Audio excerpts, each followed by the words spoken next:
नमस्कार. आज आपण एका अशा व्यक्तिमत्वाबद्दल बोलणार आहोत ज्यांचे विचार खरं तर केवळ इतिहासाचा भाग नाहीत तर आजच्या प्रशासकीय आव्हानांवर एक थेट उपाय आहेत. चला पाहूया की डॉक्टर बाबासाहेब आंबेडकरांचं तत्वज्ञान हे केवळ एक आठवण किंवा स्मारक नाही तर एका चांगल्या भविष्यासाठी त्यांनी दिलेली एक स्पष्ट ब्लूप्रिंट कशी आहे. समानता केवळ एक घोषणा न राहता ती प्रशासनाचे मार्गदर्शन करणारी असावी. काय जबरदस्त विचार आहे नाही का? आणि आपल्या आजच्या विवेचनाचा हाच तर केंद्रबिंदू आहे. आंबेडकरांसाठी समानता ही फक्त भाषणातली गोष्ट कधीच नव्हती. त्यांना ती प्रशासनाच्या प्रत्येक धोरणात, प्रत्येक निर्णयात दिसायला हवी होती. आणि हाच विचार त्यांच्या सगळ्या कामाला, त्यांच्या संपूर्ण दृष्टिकोनाला एकत्र बांधून ठेवतो. पण मग एक महत्त्वाचा प्रश्न उभा राहतो नाही का? भारताच्या या मुख्य शिल्पकारांचे विचार आजच्या काळात विशेषतः धोरण ठरवताना प्रत्यक्षात कसे उतरवले जातात?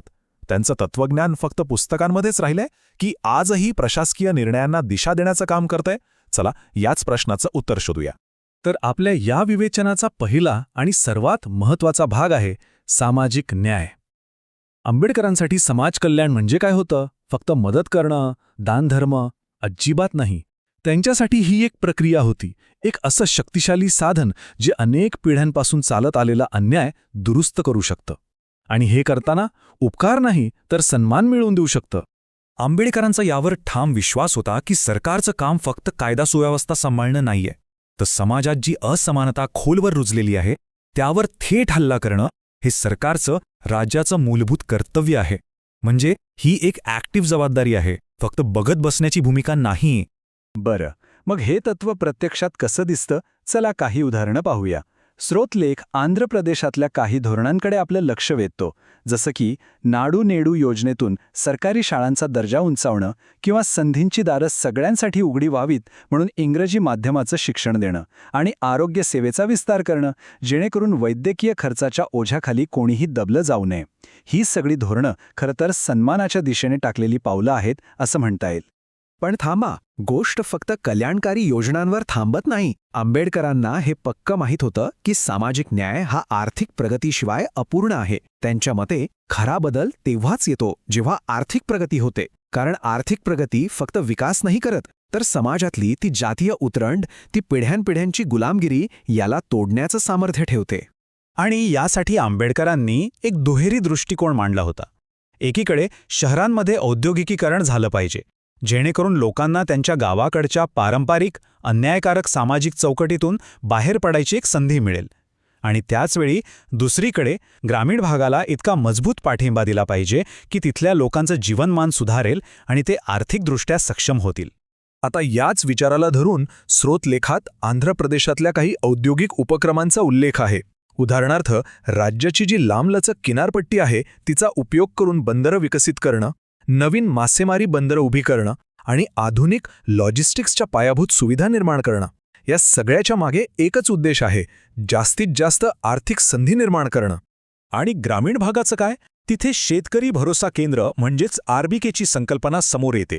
ही केंद्र शेतकऱ्याला प्रत्येक टप्प्यावर मदत करतात, म्हणजे बियाण्यांपासून ते पीक विम्यापर्यंत, हमीभावापासून ते पीक विकण्यापर्यंत सगळी मदत एकाच ठिकाणी. आणि यातली सर्वात महत्त्वाची गोष्ट म्हणजे भागेकरू शेतकरी आणि आदिवासी शेतकऱ्यांसारख्या दुर्बल घटकांना सोबत घेऊन ही व्यवस्था पुढे जाते. आता आपण आंबेडकरांच्या विचारांच्या एका अशा पैलूकडे वळूया जो अत्यंत महत्त्वाचा आहे, तो म्हणजे महिलांचे हक्क. त्यांच्या न्यायाच्या संकल्पनेत स्त्री-पुरुष समानतेला इतकं महत्त्वाचं स्थान होतं की त्यावर कोणतीही तडजोड त्यांना मान्य नव्हती. तो एक अविभाज्य भाग होता. त्यांची महिला हक्कांसाठीची बांधिलकी किती होती हे एका घटनेवरून स्पष्ट होतं. जेव्हा महिलांना समान अधिकार देणारं हिंदू कोड बिल संसदेत रखडलं गेलं तेव्हा त्यांनी एका क्षणाचाही विचार न करता आपल्या कायदेमंत्रीपदाचा राजीनामा दिला. विचार करा, सत्तेपेक्षा तत्त्व मोठी मांडण्याचा हा किती मोठा आणि ऐतिहासिक निर्णय होता. आणि आज त्यांच्या याच विचारांचं प्रतिबिंब एका आकड्यात दिसतो. तो आकडा आहे 50%. हा आकडा खूप काही सांगतो.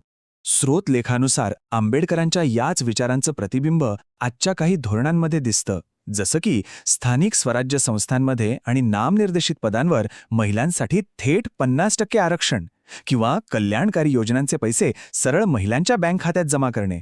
यातून काय होतं तर महिलांना फक्त आर्थिक स्वातंत्र्यच नाही मिळत, तर निर्णय प्रक्रियेत एक महत्त्वाचं स्थान मिळतं. आता आपण प्रशासनाच्या मूळ स्वरूपाबद्दल बोलूया. म्हणजे आंबेडकरांनी फक्त काय करायचं हे नाही सांगितलं, तर कसं करायचं यावरही खूप भर दिला. त्यांच्या मते एक न्यायपूर्ण राज्य तेव्हाच उभं राहू शकतं जेव्हा त्यासाठी योग्य प्रक्रिया आणि एक मजबूत संस्थात्मक चौकट असेल.